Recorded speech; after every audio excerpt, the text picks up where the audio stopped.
Sementara tim hukum Ganjar Mahfud juga memohon ke Mahkamah Konstitusi atau ke Hakim MK Saudara untuk menghadirkan menteri-menteri yang terkait bansos. Sedangkan terkait dengan permintaan tim Prabowo Gibran yang ingin menghadirkan Megawati, tim hukum Ganjar Mahfud menilai permintaan itu tidak relevan. Kami memohon kepada Mahkamah untuk mengundang dan menghadirkan sejumlah pejabat negara, dalam hal ini menteri atau kepala badan, untuk didengar keterangannya dalam rangka menyampaikan keseluruhan proses yang berkaitan dengan adanya sosialisasi, personalisasi, dan politisasi keuangan dan anggaran negara, dalam hal ini bantuan sosial. Dalam kaitan dengan permintaan tim hukum 02 untuk memohon kepada Mahkamah menghadirkan mengundang Ibu Megawati Soekarno Putri, maka sesungguhnya itu adalah tidak relevan. Karena dalam keseluruhan pernyataan tim hukum 02 tidak ada hubungannya dengan Bu Megawati. Apalagi Ibu Mega bukan pejabat negara, bukan penyelenggara negara, bukan juga penyelenggara pemilu, bukan juga pengawas pemilu.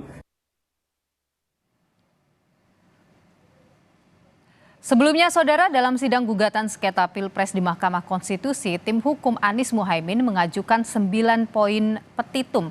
Di antaranya adalah meminta MK membatalkan keputusan penetapan hasil Pilpres oleh KPU, mendiskualifikasi pasangan Prabowo Gibran, memerintahkan pemungutan suara ulang tanpa keikutsertaan Prabowo Gibran, hingga memerintahkan presiden netral dalam pemungutan suara ulang.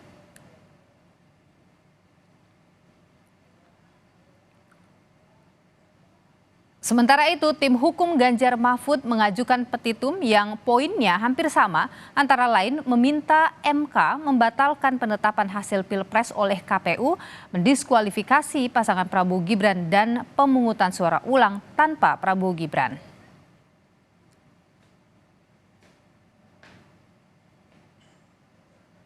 Menanggapi gugatan dari tim Anies Muhaimin dan Ganjar Mahfud, KPU menyebut gugatan tak tepat karena berisi dugaan kepada Presiden Joko Widodo yang bukan merupakan peserta Pilpres.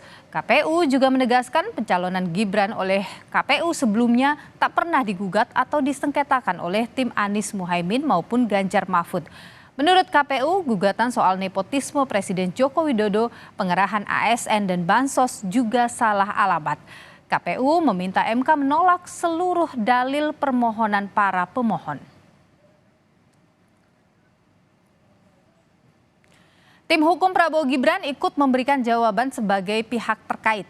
Tim Prabowo Gibran menegaskan pencalonan Gibran bukan atas keinginan Presiden Joko Widodo, namun dorongan partai politik pengusung. Selain itu, tim Prabowo Gibran menilai gugatan Anies Muhaimin dan Ganjar Mahfud salah alamat karena seharusnya ditujukan ke Bawaslu, bukan ke Mahkamah Konstitusi. Mengenai tudingan kebijakan bansos memengaruhi pemilih, tim Prabowo Gibran menilai bansos direncanakan jauh-jauh hari oleh pemerintah dan DPR sehingga sama sekali tak terkait dengan Pilpres.